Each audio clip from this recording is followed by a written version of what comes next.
Bienvenidas, bienvenidos, bienvenides a la presentación del informe Impacto de la cooptación del sistema de justicia en la defensa de derechos humanos Guatemala, en el cual la Unidad de Protección a Defensoras y Defensores de Derechos Humanos Guatemala UDEFEGUA analiza datos clave sobre la situación de personas, organizaciones y comunidades defensoras de derechos humanos en el año 2024.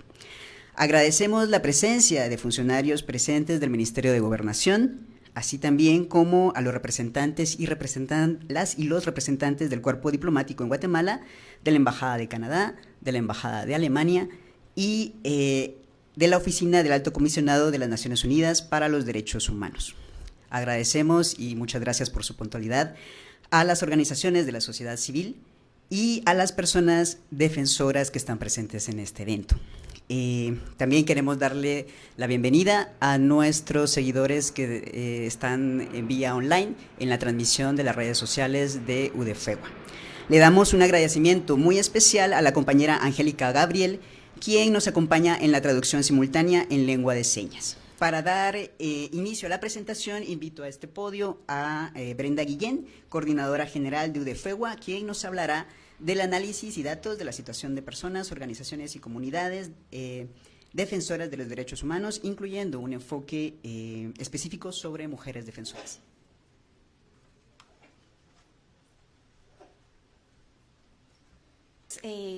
Les doy la bienvenida a este espacio, también a las personas que nos siguen a través de las redes sociales. Antes de iniciar a hablar sobre las cifras de ataques que sufren personas, organizaciones y comunidades defensoras, desde el equipo de la UDEFEGUA queremos dar un agradecimiento a todas estas personas que nos han dejado acompañarles en esta labor de defensa de derechos humanos. Este informe va dedicado para todas aquellas personas que perdieron la vida producto de esa labor de defensa, pero también aquellas y aquellos que hoy viven el exilio o están guardando prisión. A todas ellas y ellos nuestro agradecimiento, reconocimiento y solidaridad. Creo que es importante cuando hablamos de las cifras de agresiones que sufren personas, organizaciones y comunidades defensoras durante el 2024, hacer un recuento de un por qué estamos como estamos. Es decir, tenemos más de 10 años en Guatemala de un clima adverso para la defensa de los derechos humanos. Y en ese sentido es importante destacar algunos elementos claves que han configurado esa situación de defensa que sufren hoy por hoy las personas defensoras de derechos humanos. ¿Cuáles son estos elementos? Guatemala actualmente atraviesa un periodo de transición y lucha que busca sentar las bases para un cambio estructural. Definitivamente venimos de muchos años en donde el Estado ha estado totalmente cooptado, es decir, los tres poderes del Estado, el Ejecutivo, el Legislativo y el Judicial estuvieron cooptados. Desde el Ejecutivo en los gobiernos anteriores se tenía una política muy clara. Uno era desfalcar al Estado. 2, procurarse impunidad en estos graves casos de corrupción. Y tercero, es el otorgamiento de privilegios a cierto sector del país. Efectivamente, esto no atendía las necesidades de la población en general. En cuanto al legislativo, lo que vemos es que en los gobiernos anteriores se había intentado en numerosas ocasiones promover leyes que atentaban en contra de los derechos humanos. Ahí podemos hacer el recuento de la ley de ONGs, la ley pro familia o también la ley de reconciliación, que efectivamente van contradiciendo derechos fundamentales de las personas. Tenemos también la militarización de los territorios. Se da esta militarización no con la finalidad de promover o proveer seguridad a las comunidades, sino más bien como una forma de control y que ese control permitiese incluso el trasiego de ilícitos en los territorios. En algunos territorios en donde la población se ha organizado o se organizaba para luchar y defender derechos humanos, incluso en gobiernos anteriores se colocó la figura de estado de sitio para controlar, y esto lo que ocasiona es un aumento en la represión y en las agresiones. Vemos también los graves casos de corrupción en ministerios como el Ministerio de Salud, el Ministerio de Comunicaciones, de Educación. ¿Y qué es lo que pasa con estos ministerios? Es que han funcionado con intereses particulares y evidentemente dejan a la población en general totalmente desatendida. Otro elemento importante es el narcotráfico como actor político y social, no solo de control en los territorios, sino también vemos figuras que llegan a espacios de poder, a legislar incluso, y son personas que actualmente tienen órdenes de extradición por parte de Estados Unidos o que están ligadas a carteles de narcotráfico. Hay también una utilización de los fondos públicos, no para el bienestar de la población en general, sino básicamente para criminalizar a personas defensoras de derechos humanos. Es importante destacar que desde la gestión de la exfiscal Claudia Paz y Paz se intentó y se logró un fortalecimiento del Ministerio Público. Lastimosamente ese fortalecimiento hoy por hoy está encaminado en criminalizar y no en atender las necesidades de la población en general. El tema de impunidad. Las personas defensoras realizan su labor en un clima de impunidad y definitivamente la impunidad lo que hace es legitimar las agresiones que se cometen en contra de ellas y ellos. Tenemos un desmantelamiento total de las instituciones del Estado. Las instituciones básicamente estaban operando para intereses de un grupo privilegiado y no para las necesidades y atender las demandas de la población en general. Tenemos también un elemento importante que es el de ley de punto final. Estas leyes que se intentaron promover en el Congreso son sumamente peligrosas, sobre todo en países como Guatemala, en donde hemos vivido un conflicto armado interno, en donde sabemos que la justicia para las víctimas va a llegar a través de la memoria, de la verdad y de la obtención de justicia. Entonces estas leyes atentan con toda la dignidad y la obtención de justicia que miles de sobrevivientes del conflicto armado interno pueden tener. Es importante ver cuáles son los elementos que juegan a favor o en contra de las personas que defienden derechos humanos durante el 2024. Ustedes recordarán que efectivamente en el 2023 tuvimos unas nuevas elecciones. Esto tiene un impacto directo en la defensa de los derechos humanos. Durante este tiempo la defensa nunca ha cesado y las elecciones representaron la posibilidad de iniciar un camino de rescate del Estado. Efectivamente, este pacto de corruptos durante el último trimestre del 2023 incluso agudizó esas acciones golpistas en contra de las decisiones de voto que la mayoría de población había tenido. Entonces, ante esta situación, las y los defensores no les tocó más que salir a defender ese voto. En esas condiciones adversas, las agresiones se agudizaron en contra de todas aquellas personas que habían manifestado su decisión a través de las urnas y que estaban siendo pues objeto de agresión por esa defensa. Se da bajo el marco de una institucionalidad totalmente desmantelada y de la criminalización. Y creo que aquí es importante destacar algo. El fenómeno de la criminalización cobra un poco más de visibilidad después del 2022, luego que se realizan las capturas de funcionarios, jueces, juezas o bien operadoras y operadores de justicia.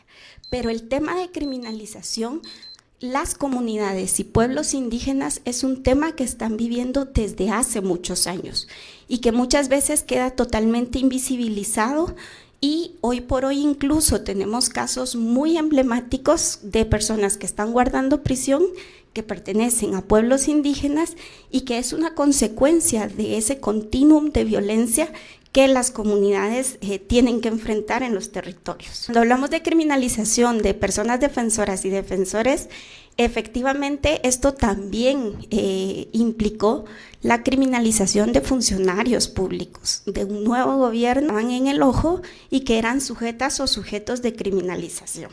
Otro evento importante es que durante el 2024 se dan dos elecciones importantes. Una, la elección de cortes y cortes de apelación.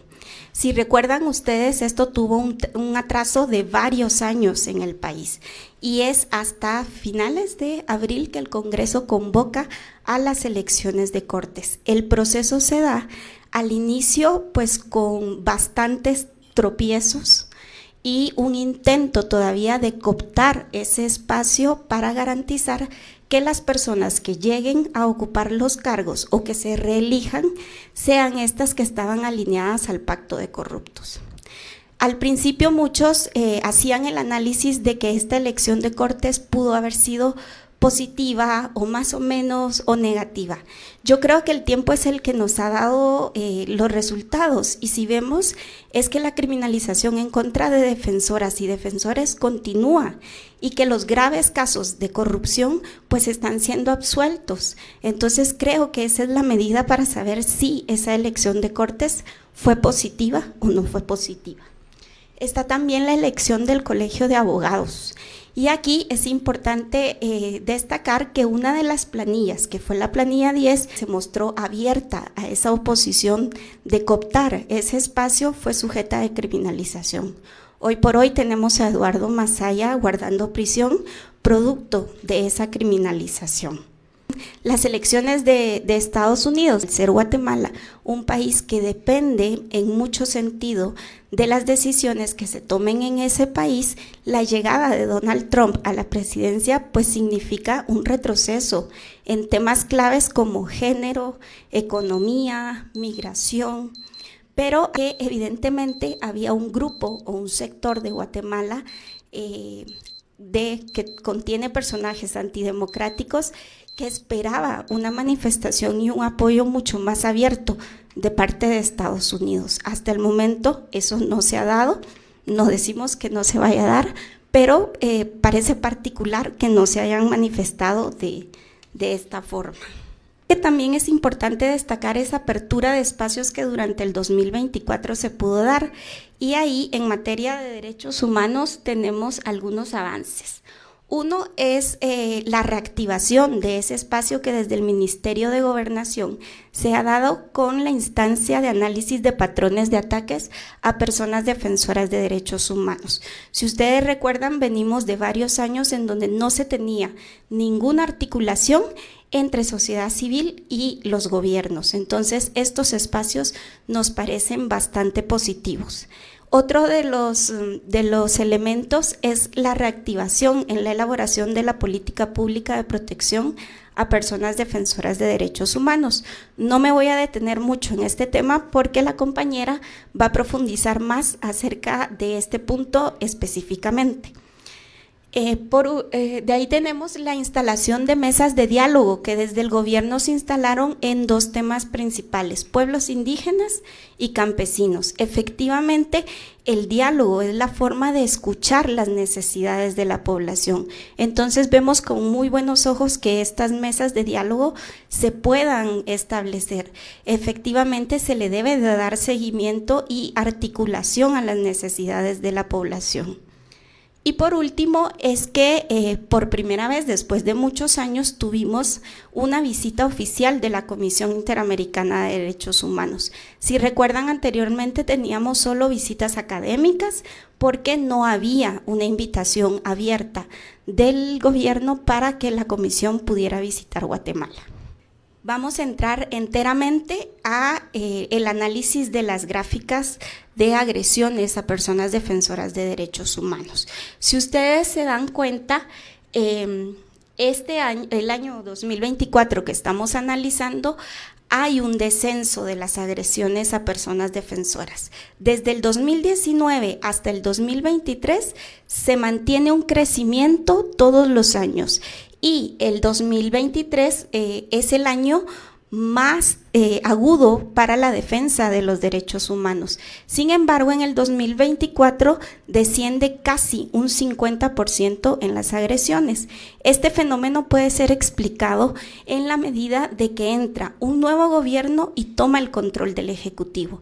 Si ustedes recuerdan los informes anteriores de la UDFEGUA, daba cuenta que muchos funcionarios operaban desde la institucionalidad pública, desde el Ejecutivo, para criminalizar y para agredir, con estructuras y utilización de fondos. Hoy por hoy, por lo menos desde el Ejecutivo, esto puede ser diferente y marca una tendencia. En los grupos agredidos, tenemos 2.156 agresiones a defensores, 1.734 a defensoras y 208 a organizaciones y comunidades o instituciones defensoras. Aquí creo que es importante destacar que la mayoría de las agresiones, casi el 90%, son cometidas en el ámbito digital. Y creo que esto es muy importante destacarlo. En la situación de defensoras nos preocupa que este año se achique esa distancia entre defensores y defensoras. Si bien descienden las cifras en general, si ustedes se dan cuenta, es muy poca la diferencia entre las agresiones de defensores y defensoras, lo que nos puede decir que las mujeres o las defensoras pueden estar más expuestas a situaciones de vulnerabilidad o que los mecanismos no están siendo efectivos en la defensa de derechos humanos específico para las mujeres. Creo que también es importante destacar que las agresiones que se cometen en contra de defensoras, muchas de ellas tienen la intención no solo de dañar de forma personal o individual a la defensora, sino también lacerar su entorno más cercano. Entonces esto tiene un impacto en la defensa de derechos humanos.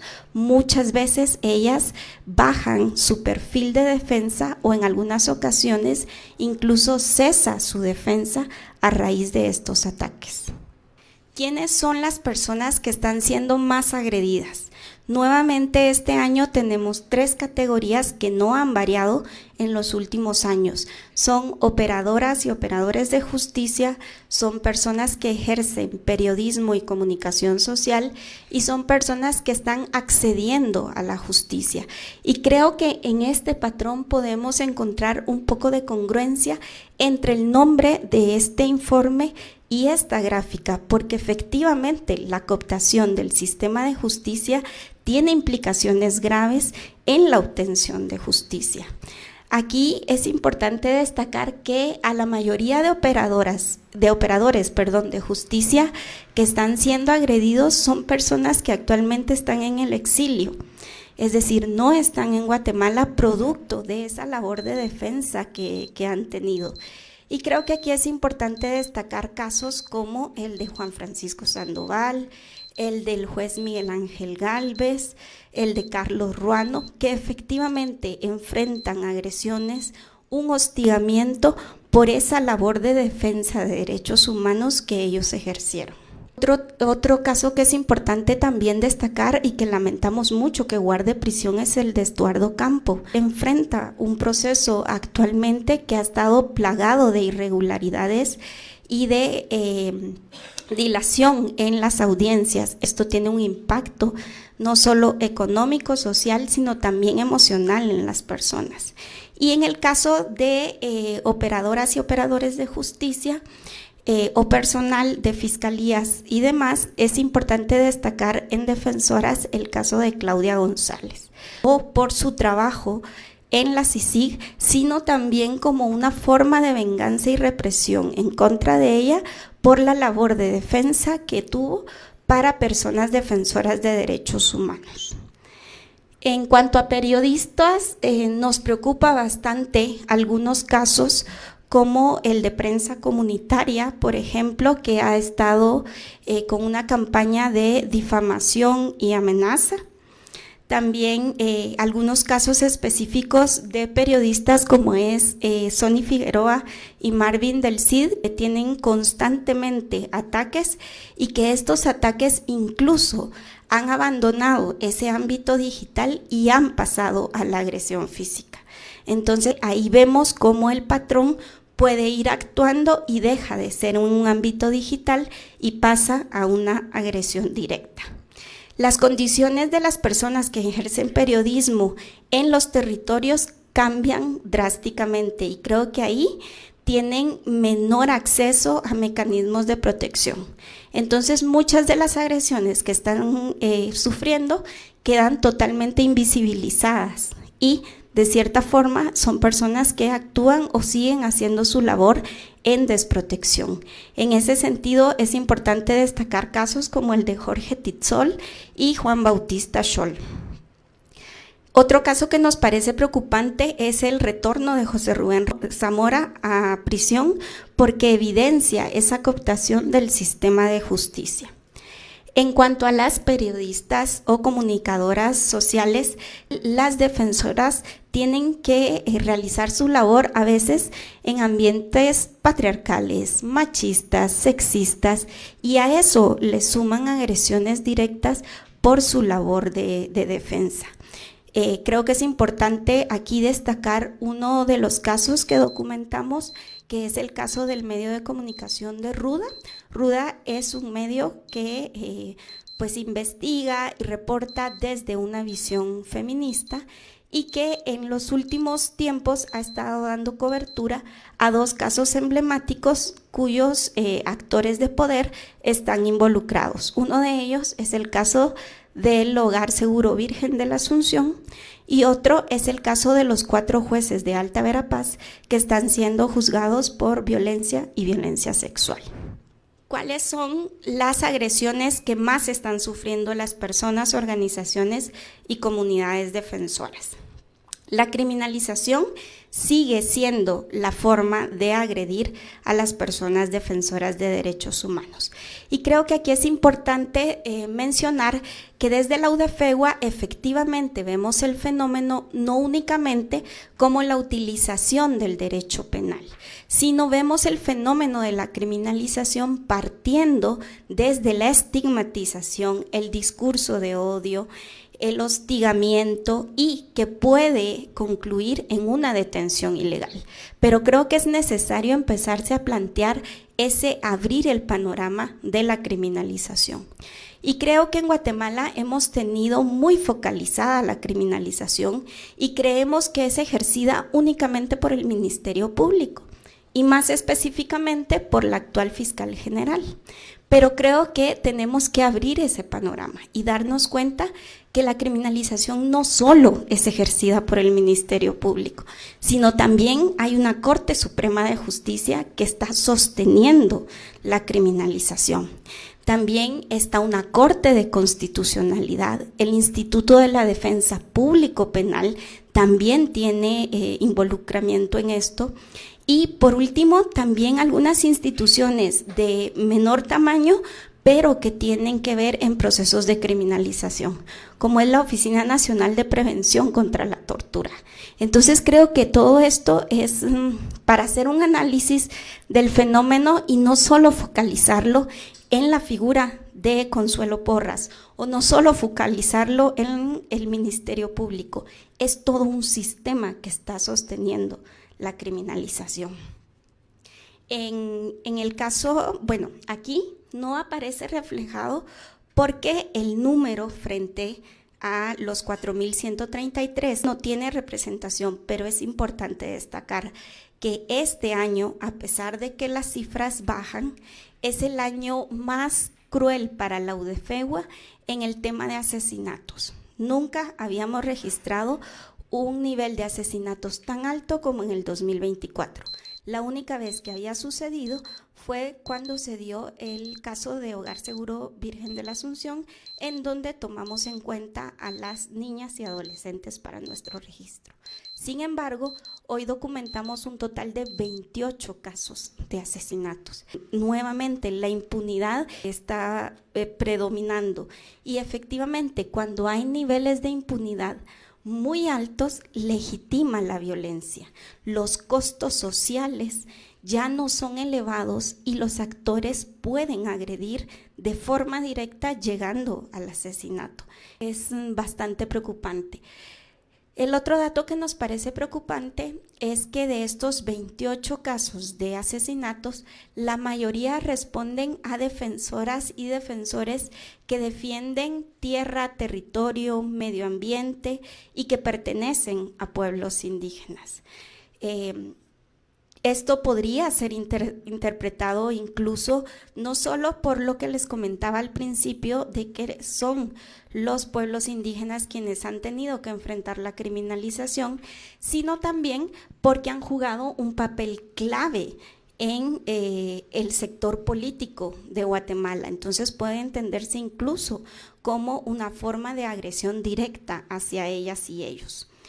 Otro ámbito que aquí no se ve reflejado, pero que creo que es importante analizar, es que también documentamos un número más elevado de allanamientos ilegales. Si no hay un ministerio público que esté haciendo investigación de los casos, legitima esta forma de actuar frente a las organizaciones. Los meses. ¿En qué meses nosotros logramos registrar más agresiones?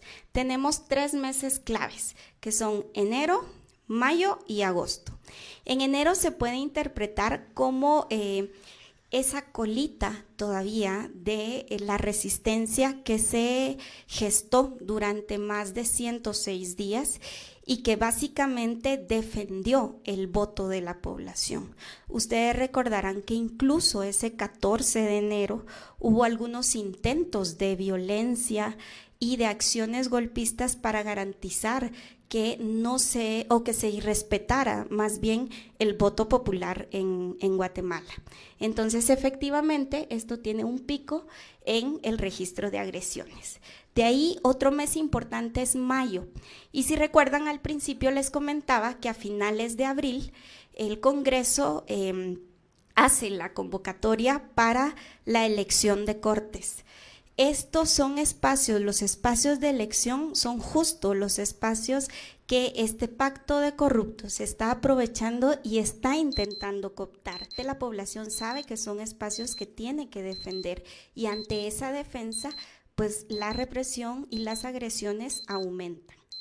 Por último, en agosto se reciben todos los expedientes de postulación para las cortes. Aquí incluso habían personas que ni siquiera postularon por el temor de ser criminalizadas y criminalizados. Incluso otros actores hoy por hoy tienen que enfrentar procesos de criminalización por esa labor. Aquí quiero destacar que en defensoras es importante indicar que la labor de las defensoras durante la resistencia de los 106 días fue fundamental, es decir, sostuvieron, coordinaron, articularon la defensa del voto en Guatemala. Esto les ha ocasionado ser sujeto de agresiones. Y otro hecho importante es que, si ustedes recuerdan, para la elección de las cortes, también desde los pueblos indígenas se observó y se acompañó el proceso, y esto estaba siendo también liderado muchas veces por mujeres. Entonces, lo que vemos tiene una repercusión en esa labor que realizan. Pero ¿quiénes están agrediendo? Las 3 categorías que nosotros estamos registrando en agresión siguen siendo NetCenter la mayoritaria. Es decir, si seguimos en este ámbito digital, los NetCenters siguen siendo esos actores que están agrediendo, y que en la medida que Guatemala no tenga una regularización de ese ámbito digital, pues promueve que las agresiones se sigan dando en este nivel. Al ver un repliegue, o lo que nosotros interpretamos es que puede haber un repliegue de ya no utilización de costos de gobierno o de estructuras de gobierno para agredir, pero sí están estos espacios tradicionales, si quieren llamarlos así, que siguen agrediendo y son actores desde los partidos políticos. Ahí tenemos partidos como Valor, Vamos, que son personas quienes constantemente están ejerciendo agresiones en contra de personas, organizaciones y comunidades defensoras. Y por último, los grupos fundamentalistas. Y creo que aquí sí tienen un impacto directo en las defensoras y en la comunidad LGBTIQ+. Es decir, estos grupos operan para agredir directamente a personas defensoras de derechos humanos. ¿Cuáles son las implicaciones que ha tenido la cooptación del sistema de justicia en Guatemala? Primero es que ha significado un aumento de la violencia en general.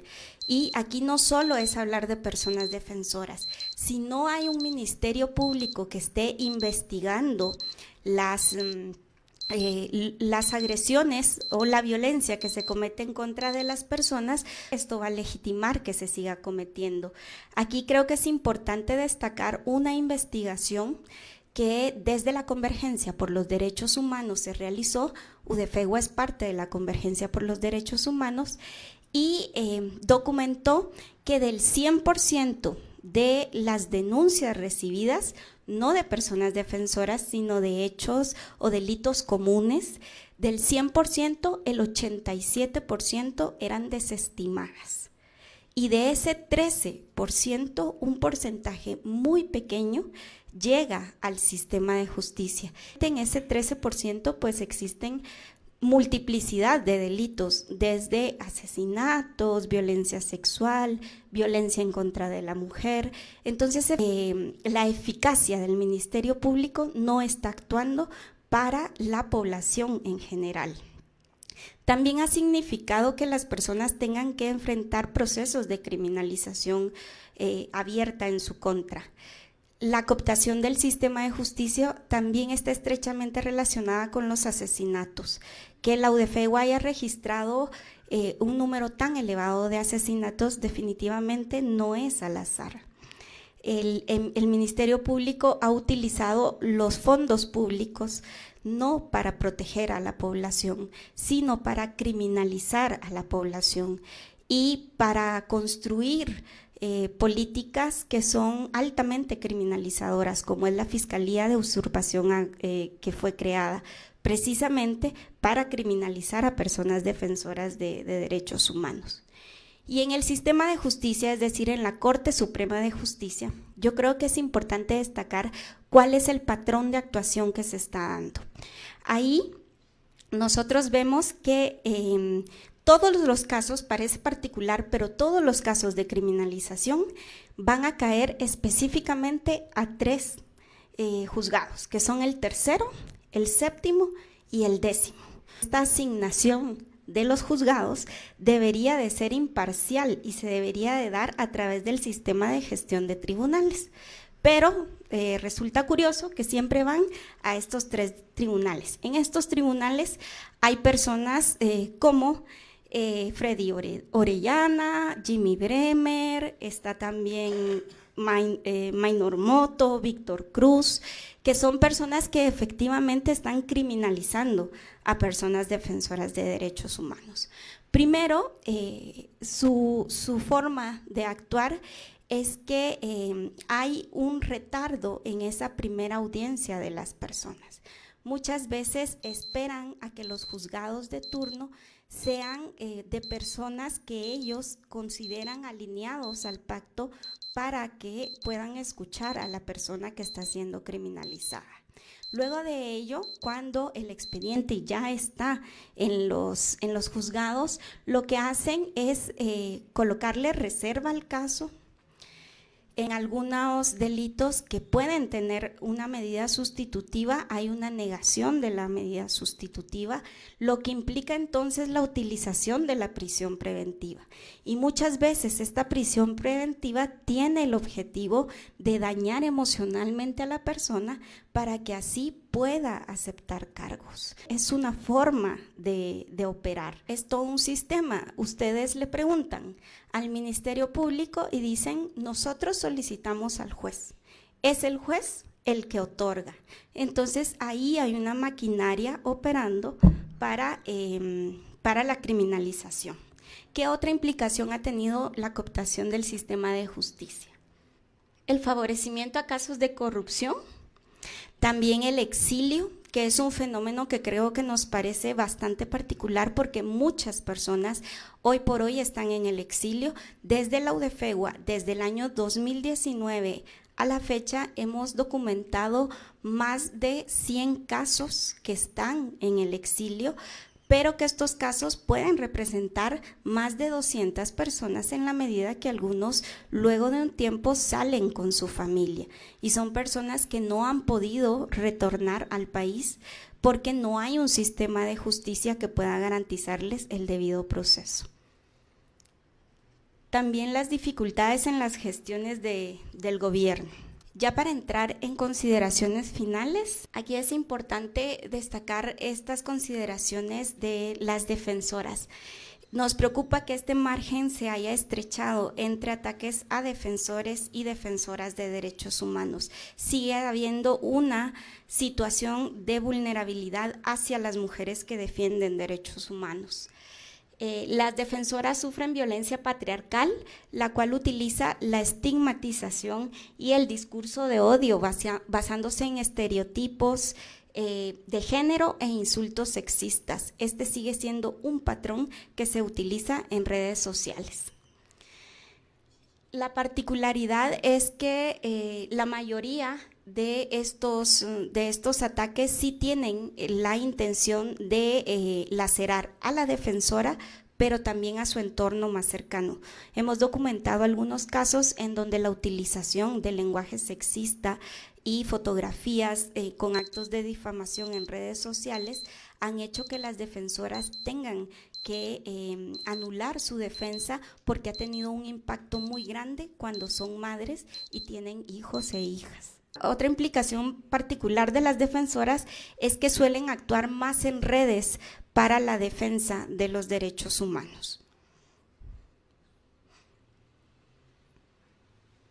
Y de las consideraciones generales, hay que reconocer que durante el 2024 se abrieron algunos espacios de diálogo entre el gobierno y sociedad civil para la protección de los derechos humanos. Creo que al ser un gobierno que desde el principio había promulgado que se iban a respetar los derechos humanos, es lo mínimo que esperábamos. Efectivamente, en ese sentido, reiteramos la necesidad de estos mecanismos de protección a través de la aprobación de la política pública de protección a personas defensoras de derechos humanos.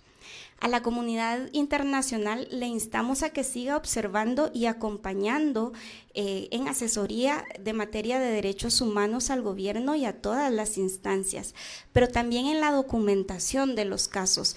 Creo que es indispensable que se puedan documentar los casos porque solo así se puede visibilizar la situación de personas, organizaciones y comunidades defensoras. A la población en general le invitamos a que siga en esa defensa de los derechos humanos, pero también en esa visión crítica hacia el gobierno. Es lo que les corresponde y es una exigencia en materia de protección. Pero creo que aquí también es importante destacar que tenemos que estar pendientes de 3 elecciones básicas que se van a dar el próximo año. Uno es el cambio en el Ministerio Público, el cambio de magistradas y magistrados en la Corte de Constitucionalidad y de personas en el Tribunal Supremo Electoral. Recuerden que son estos espacios los que se intentan cooptar para nuevamente reconfigurar los poderes en el país. Exhortamos al gobierno a que dé seguimiento a las recomendaciones de la Comisión Interamericana de Derechos Humanos, sobre todo en esa evaluación al Ministerio Público.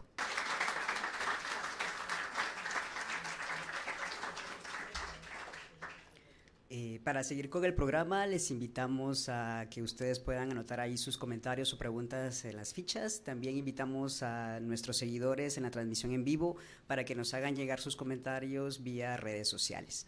A continuación tenemos la participación de Sara de Roure, encargada de protección global en Frontline Defenders, quien nos envía un videomensaje sobre el Memorial de las Personas de Derechos Humanos y sobre los asesinatos de personas defensoras durante el 2024. El Memorial de las Personas Defensoras de Derechos Humanos es un proyecto de 13 organizaciones nacionales e internacionales, del cual UDFEGUA en Guatemala forma parte desde su fundación. El memorial se dedica a documentar anualmente, pero también con una perspectiva histórica, remontando al año de 1998, en lo cual se adoptó la Declaración de Naciones Unidas para Personas Defensoras de Derechos Humanos. En el memorial nos dedicamos a recordar a quienes son asesinados por su defensa legítima y pacífica de los derechos humanos, honrar su memoria, sus vidas, así como visibilizar con datos la magnitud de los asesinatos en todas las regiones del mundo. En Guatemala, la situación del 2024 fue profundamente preocupante. En este año, UDFEGUA documentó 29 asesinatos de personas defensoras, en comparación con el año anterior, en lo cual se documentaron 6 casos, y en comparación con el 2022, en lo cual documentamos 4 casos. Es la cifra más alta documentada en el país por UDFEGUA y por el memorial en toda nuestra historia. Este incremento en la cifra de asesinatos responde a múltiples factores sociopolíticos de la violencia que se está incrementando, particularmente en contra aquellos y aquellas que defienden los derechos a la tierra, al territorio, los derechos de la naturaleza y de los pueblos indígenas.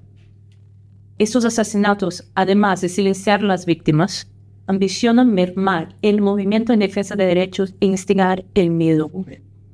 Documentar los asesinatos de personas defensoras, así, es fundamental para que luchemos contra la impunidad, para defender el derecho a la verdad y para mantener viva la memoria individual y colectiva de las personas defensoras y de los movimientos que defienden los derechos humanos.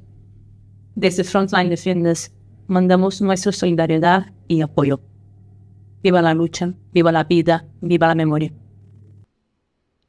Para continuar con la agenda, tenemos la participación especial de Macrina Gudiel. Ella es peticionaria del caso Defensor de Derechos Humanos, medida de no repetición, política pública de protección, quien hablará acerca de la importancia y demandas para el cumplimiento de la política pública de protección para personas, organizaciones, comunidades defensoras de derechos humanos. Muy buenos días.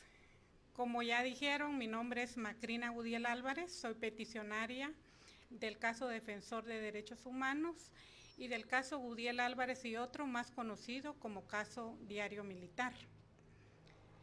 Primero quiero agradecer el espacio que UDFEGUA nos presta en este importante informe que año con año realizan y presentan al Estado de Guatemala, a la comunidad internacional y al pueblo en general en su rol de acompañar en materia de seguridad y protección a las personas, organizaciones y comunidades que defendemos derechos humanos. Desafortunadamente, este año, una vez más, las estadísticas que nos presentan sobre agresiones, de controles, seguimientos, difamación y estigma, del cual somos objeto las personas que defendemos derechos humanos, previo a que nos amenacen, nos desalojen violentamente, nos asesinen, criminalicen o forcen al exilio, vuelven a estar en el escenario de defensa por la vida. Estando como estrategia de actuación para que estos delitos se sigan cometiendo, la cooptación de poderes en los diversos entramados del Estado, que hoy en día permite, a pesar de haber logrado un cambio de gobierno con una visión diferente de hacer política pública, seguir implantando políticas de terror que vienen de la política de seguridad nacional implantada en la etapa del conflicto armado interno, que catalogó como enemigo interno a toda aquella persona que se opusiera a los grandes intereses del poder económico, tradicional y emergente, y que por lo tanto había que eliminar. Mi familia, con vocación en la defensa de los derechos humanos, viene de esta etapa y hemos venido siendo controlados y perseguidos constantemente por no claudicar en la defensa de los derechos humanos. violencias que se han continuado dando posterior a la firma de los acuerdos de paz, cuando no se respetaron los compromisos adquiridos. Y de esa cuenta, una vez más, se empiezan a cometer violaciones a los derechos humanos y a eliminar a aquellas sujetas y sujetos sociales que atentan contra el poder privilegiado establecido. El asesinato de mi papá y posterior desplazamiento forzoso de mi familia solo es un ejemplo de un caso registrado y acompañado por UDFEGUA y que tuvo a bien la búsqueda de justicia al no encontrarla en el sistema de justicia en Guatemala en una corte internacional. Este caso es muy importante en el contexto actual, porque a lo largo del proceso sufrido ante la Corte Interamericana, pone sobre la mesa la discusión y define quién es una persona defensora de derechos humanos y sus importantes aportes al desarrollo humano y al fortalecimiento del Estado de Derecho. Y luego coloca sobre la mesa de discusión el grave contexto en el cual se siguen defendiendo los derechos humanos, señalando a los actores y su correlación de fuerzas y el modo de operar con políticas procedentes del pasado. Al final, la Corte sentencia y ordena al Estado de Guatemala que construya un mecanismo de protección y lo apruebe en una política pública, que promueva el respeto de los derechos humanos de las personas defensoras con el reconocimiento de su rol en una sociedad democrática, previniendo, protegiendo y procurando justicia con reparación digna. Han pasado 20 años después del asesinato de mi papá y 10 años de la sentencia emitida el 28 de agosto del año 2014. Y a pesar del grave riesgo que ha representado para mi familia y quienes nos acompañan, no hemos claudicado en nuestros justos derechos. Sobre todo porque siendo una medida de no repetición para que estos casos no se vuelvan a dar, después de la sentencia, solo del año 2014 al año 2023, iban 183 asesinados. Más los datos que hoy nos presentaron, que fueron 28, suman 211 personas asesinadas. Esto sin tomar en cuenta las muertes civiles con la estrategia de criminalizar y exiliar. Y aún así, esta política pública de protección no se ha aprobado. Esto me lleva a reflexionar, como dijera el obispo Pedro Casaldáliga de Brasil, en procesos de formación y capacitación a comunidades empobrecidas, quien después de haberles enseñado a pescar, hizo la siguiente reflexión y se cuestionó: ¿y qué pasa si nos secan los ríos? ¿Y qué pasa si pasa lo que está pasando? En la búsqueda de la construcción y aprobación de la política pública de protección para personas defensoras, estas son grandes realidades que nos hemos encontrado, cuestionándonos constantemente. ¿Y qué pasa si ya tenemos la sentencia de la Corte Interamericana y los gobiernos en turno responden a intereses de poderes privilegiados y no cumplen? Y la respuesta ha sido unidad de acción y estrategias comunes. Por eso está hoy aquí esta comisión. Y esto nos ha permitido avanzar. Y así nos hemos seguido cuestionando. ¿Y qué pasa si se logra un cambio de gobierno con un compromiso de respeto a los derechos humanos, pero el poder del Estado sigue estando cooptado por agentes serviles de poderes económicos y se siguen violando los derechos humanos de quienes defienden el bien común? ¿Qué pasa si pasa lo que está pasando?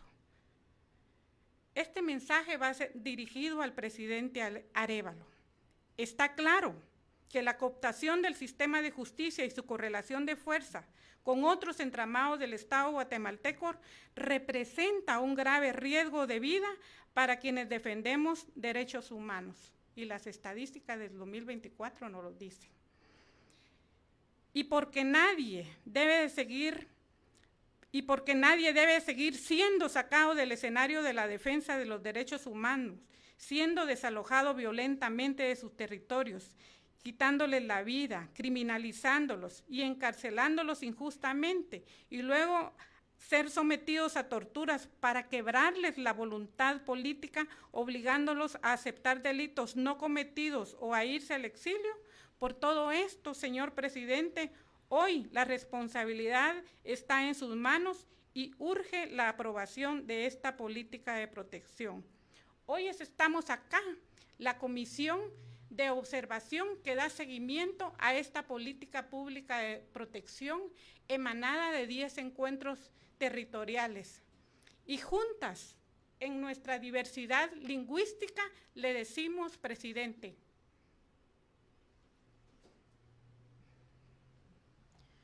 Inubi al Estela Hernández, que empeche Juyub Antel, Shelhu. Utuchir, Lusuk Tobanik, Rech Achihab y Shokib Lekikchohir, Leutzkas Lemal. Buenos días, mi nombre es Estela Hernández. Exigimos la aprobación de la política pública para defensoras y defensores de derechos humanos. Gracias. Shbein kulum mahush ni mal sai saechol salikutana nakwan la oach ralchot erchi nakapat reuli awehilali kwana nakwan naktishkes chirubeh chiruli ka chanlut katiere nakchirish chikunili chakilali nakataula o salikasutam kwal ajeliru nakli awehilal tishke chubeh an litiokoch patsal anakwan chokre to el chubeh akui. Antes que nada, muy buenos días ante las energías que nos acompañan en este día. Muchísimas gracias por el espacio. Mi nombre es Mónica Estefanía Chub, activista y defensora de derechos humanos de la comunidad LGBTIQ+, perteneciente a los pueblos originarios desde mi territorio mayablante, Quechí y Pocomchi. Le exigimos al Estado de Guatemala y al presidente Bernardo Arévalo la garantía de nuestros derechos humanos y que también la aprobación de la política pública. Muchísimas gracias. Bueno, y kultama alquilam desde utename ushim chawa ishil. Imba igneri pues nibil isuchil unkakone ti unkabalash bani tushti ukuticha hile hankalawan ilon isuchil unkakone ba ti ukakuticha hile. Nuha ti ihle nale bala okax tilil ti uhe ba banukuhahkat bala ilbukusuchil ubeke ba nukuhahe ba yela uchbitiatsom ti unka ushile ban ilon isuchil ubashawa hasta menukuticha hile. Muy buenos días, soy de la región Ixil, Neri Brito Ramírez, defensor de los derechos humanos. Le exigimos al gobierno de Guatemala la aprobación pronta de la política pública para defensoras y defensores de derechos humanos. Muchas gracias. Muy buenos días, mi nombre es Mildred García, soy Ajkij, defensora de los derechos de las mujeres. Es así como hemos hecho nuestro sentir, nuestras palabras en nuestros diferentes idiomas, nuestra petición al presidente Arévalo, que pues ya tenemos tiempo, 10 años de la sentencia, y pues dentro de los pueblos y todos los que hemos sufrido alguna criminalización, pues hacemos uso de nuestro idioma, nuestras creencias y que se respeten en todo momento. Gracias. Muchas gracias.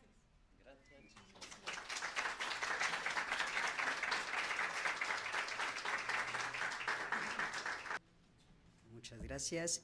Vamos a darle espacio a las preguntas y aquí nos envían una. Alejandra Martín pregunta si la UDFEGUA también ha registrado los allanamientos y despojos que ha habido por parte de empresarios o finqueros. Entonces preguntan si también es parte del registro que tienen. Sí, efectivamente hemos documentado los desalojos, han aumentado en el 2024 y creo que también aquí es particular que aumentaron en el primer semestre, y cuando se hace el análisis de esos desalojos vemos que son órdenes de juez que habían dictaminado años atrás, es decir, no son órdenes que fueron emitidas durante el 2024, sino sí hay una utilización de esa activación de órdenes de desalojo. Es de trabajar sobre todo con el Ministerio de Gobernación para que en estos desalojos sí exista la utilización de los protocolos y de los estándares internacionales para poder hacer estos desalojos. Hay agresiones que se cometen dentro del marco de esos desalojos y esas agresiones son las que se documentan desde la UDFEGUA. Muchas gracias. Y también nos hacen llegar otra pregunta, quizá la comisión pueda responder. ¿En qué momento se encuentra la política exactamente para que podamos entenderla para un público general? La sentencia concretamente dice de que la construcción de esta política pública debe hacerse con la participación efectiva de la comunidad defensora de derechos humanos. Sufrió ya ese proceso de finales del 2016 hasta mayo del 2018. De ahí se retoma, hubo un embantamiento por los graves retrocesos que se dieron en ese momento con el gobierno de Morales y Yamatei, y nosotros aprovechamos estratégicamente para empoderar a la comunidad defensora sobre el caso y la importancia que tenía, y de ahí se conforma esa comisión. Luego, con el gobierno actual, retomamos la construcción de esta política pública de protección. Fue finalizada en junio de este año, y luego pasó a los diferentes ministerios, carteras que están obligados con esta política pública de protección, quienes emitieron los dictámenes financieros, jurídicos que deben emitir. Luego pasó a la Procuraduría General de la Nación y luego a la Secretaría Privada de la Presidencia. Actualmente todavía está en la Procuraduría General de la Nación. Y entonces estamos en la espera de la fecha para el proceso de aprobación. Muchísimas gracias por su presencia, por el tiempo, y esperamos que este informe también pueda ser compartido y difundido para que sea una herramienta también de lucha y de defensa de derechos humanos. Transitamos por caminos en constante movimiento.